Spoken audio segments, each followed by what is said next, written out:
These ninjas talking out of their neck. Don't pull no coughing out of your mouth. I'm way too paranoid for a threat. I mean, let's get it, bro. The last one is better. Man, it's a lot of goofies with a check. I mean, Devin Haney is stepping up in a major way to fight the WBO champion. I mean, Brian Norman Jr., what is going on? Wow. In this video, I'm going to break down what is going on. It looks like Brian Norman, WBO welterweight champion, is getting ready to fight Devin Haney. I mean, wow. So the news just broke, and your boy Ego, I'm on top of things, man. Listen, like a star in a Christmas tree, I'm on top of things. You did. Make sure you follow my Instagram for more boxing news. But you see, I made this graphic, and what does that say? Done dilly. I said I hit you with no delay, so what you're saying, yo? Silly with my 9 milli, what the dilly, yo? When I be on the mic, yes, I do my duty, yo. We got a done dilly. My boy Jose, he moody, yo. Boom.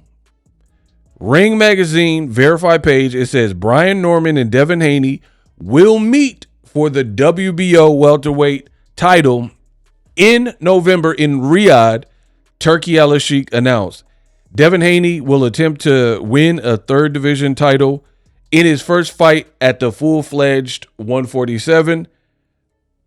Norman delivered one of 2025's best knockouts earlier this month versus Jin Sasaki in Tokyo. And they made this graphic on Ring. Breaking from Turkey Al-Sheikh. Turkey posted this. He misspelled November, but it's all good because that's a great fight. I mean, am I tripping? Or he spelled November crazy?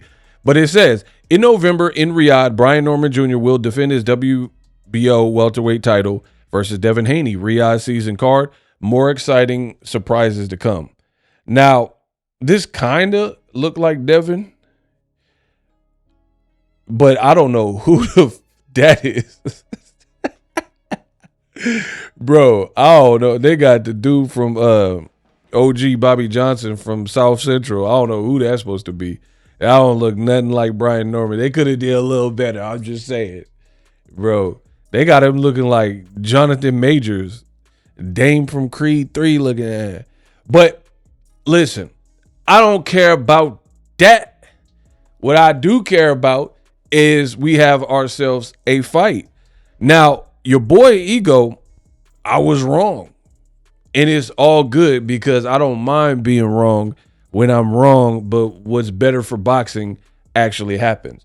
Now, what did I get wrong?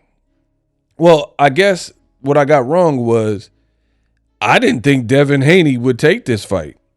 So major props to the Haneys for taking this fight. Because for me, I thought the way Brian Norman looked with Jin Sasaki that they weren't going to take this fight. I really thought that, and I expressed that, and they proved me wrong by taking this fight, right? So that is praiseworthy, just that. Devin Haney, you know, he was trying to fight Ryan Garcia in a rematch. He got clowned in the Ryan Garcia fight, but through no fault of his own, the Ryan Garcia fight didn't manifest. So Ryan kind of messed up twice. One, Ryan failed and popped dirty. So he was on ice and couldn't come back for a year, suspended, right? That was a fact. Then I know, I'm just giving my honest opinion. Devin's performance was not electrifying to me in his last fight with Jose Ramirez.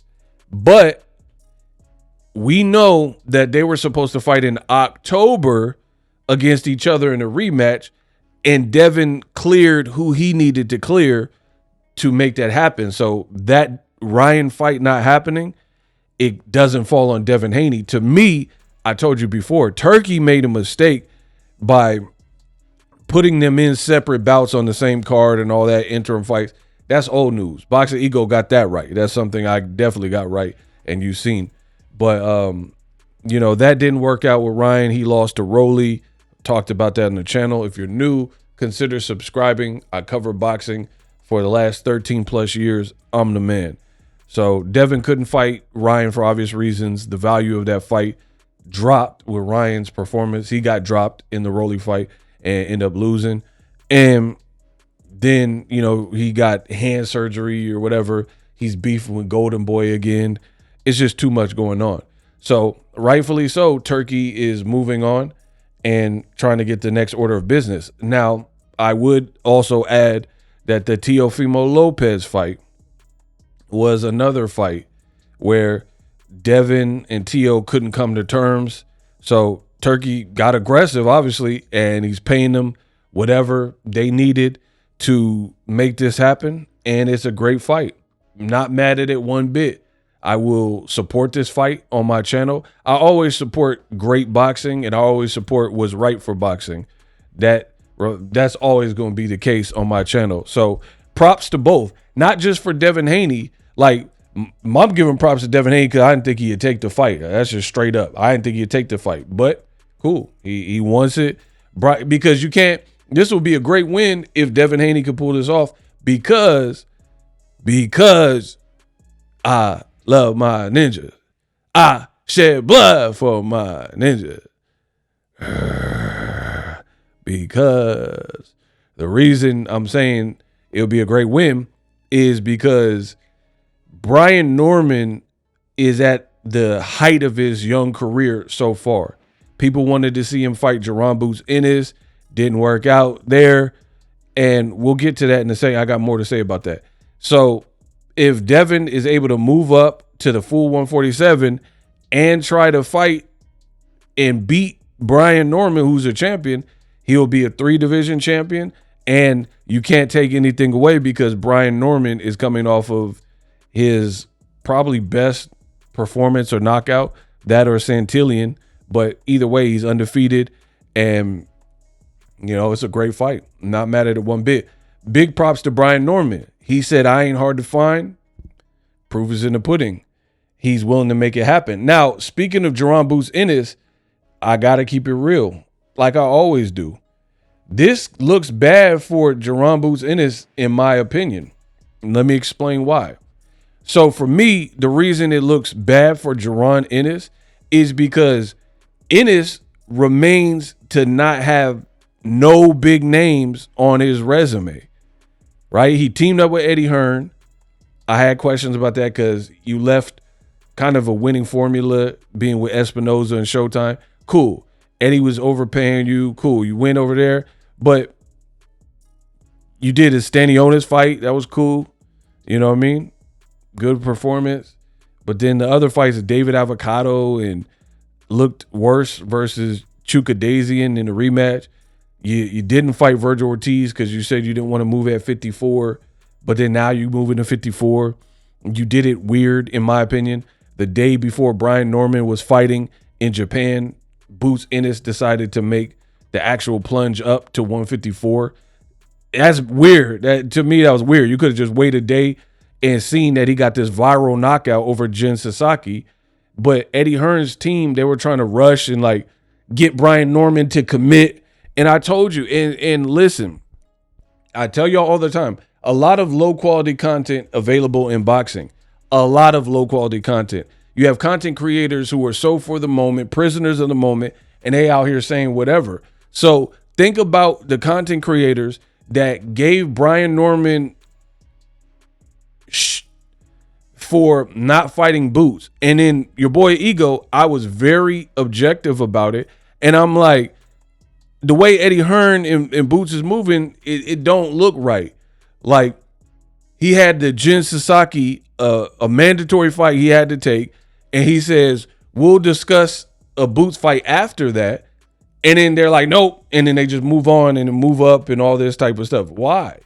Like, I have no problem if someone is a known thing and they have an actual fight done deal And they're saying I don't want to discuss a future fight when I got something on my plate in front of me. That is a fair notion. That is no problem with that, because I've been complaining. Turkey, one of the main people doing this. Ryan and Devin had allegedly signed contracts for October. None of that matters if Ryan can't clear Rolly. You see what I'm saying? So you never want to do that. So Brian Norman, a lot of content creators, they turned on him and they were like, oh, he ducked boots and all this type of stuff. Now he don't look so crazy, because I don't know how much Eddie alone, because I didn't hear about Turkey's involvement with the Eddie Hearn. Eddie Hearn was like, oh, we offered him 1 point whatever. This man got a highlight reel knockout that everybody in boxing was talking about. My video did good numbers, Brian Norman, and he's about to fight an undefeated Devin. So 2 undefeated fighters. I guarantee you, and I might even reach out to the Normans, but I guarantee you he's making more than whatever he was going to get to fight Boots. And Devin has his own name, so that is a big fight. You know, some people are going to be honest, I wish it was in America. But, hey, if to get it done, you had to put it in Saudi Arabia, they're putting up the money. It is what it is. But to me, I wish, like, you could put this in Atlanta. This would be mega. Like, this would be a great fight. You know what I mean? But I'd rather have the fight than not have the fight. So, Saudi it is. But the bottom line is Boots Ennis and team, they try to make it look like Norman was ducking him and stuff like that. It reminds me very much so of Frank Martin. Shakur Stevenson and Frank Martin, it looked like they were going to fight, and then it fell apart, right? And then Frank Martin was like, why would I go to ESPN, enemy territory, fight Shakur, who's a highly touted person, fight against all odds and everything against me, and I don't like the money. You know, the money is not where we need it to be. So people did the same thing they did to Brian Norman, to be Norman, storming Norman, right? They're like, oh, you trash, Frank Martin, you're gonna regret it, you're never gonna make this type of money, right? And then they gave it to Frank Martin. His very next fight is a bigger fight with Gervonta Davis, where he made more money than Top Rank and ESPN was offering him. So now you guys are understanding that Boxingego is the best in the business, and it's not even close, because I've been saying all this stuff. While you guys and other content creators, they're jumping the line and quick to call somebody a duck, they don't look so dumb when you let things play out. And then, like, you could argue that this is equivalent or maybe even bigger of a fight than Boots versus Jerron Ennis, or Boots versus Brian Norman. You know what I mean? And I'm almost certain whatever it took to make this fight happen, given the fact that Norman's coming off that crazy knockout, he making more than what Eddie Hearn and Boots was offering. So anyway, I don't want to get too distracted with other things. This is good. I was wrong. Devin, he decided to take the fight. This has high risk, high reward. You got to give credit to Devin for that. A lot of credit to Brian Norman, because he could just go over Top Rank and do the typical Top Rank matchmaking, but he wants to prove something. Very good fight. Very good fight. Interesting clash of styles. I will say for Devin, you already know, it's super dangerous, because Brian Norman got real power. He got real power, and that was shown. Power in both hands, and he does get hit some, but he also throws, you know what I mean? So very, very dangerous, because Ryan Garcia's left hook was tearing Devin up. So Brian Norman, he got a snappy left hook.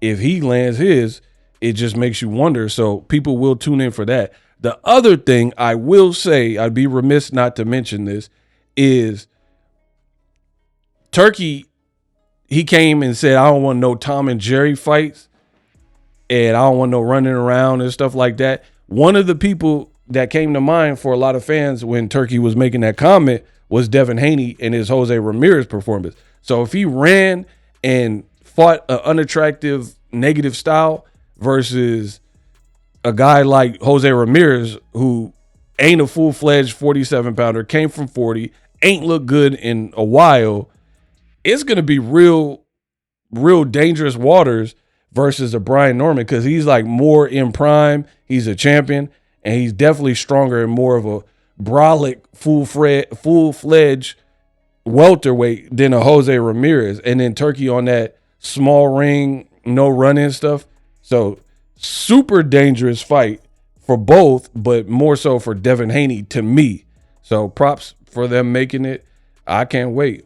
Like I said, if it takes me being wrong for some good news in boxing, I'll take that, because I love this fight. Timing is everything, and the timing is great. For more boxing news, I'm your dude. I'm your guy. Pause. Make sure you subscribe. I can't wait to see everything play out in the training camps and everything unfold. Let me know who you guys favor to win. If you want to up your streams, use my link to get StreamYard. Also, if you want to up your YouTube, if you have a YouTube channel, now is a great time to grow on YouTube. Use my link for vidIQ or TubeBuddy. Live streaming can be tough, which is why I use StreamYard. Click the link in the description for StreamYard, which is an awesome tool that enables you to set up your stream with ease of use. Get great results with live streaming. It's what I use. Stream to social media with ease with StreamYard. Live streaming is here to stay. Engage with your audience using StreamYard. Great way to reach out to your audience and connect. So you need a tool that can do that.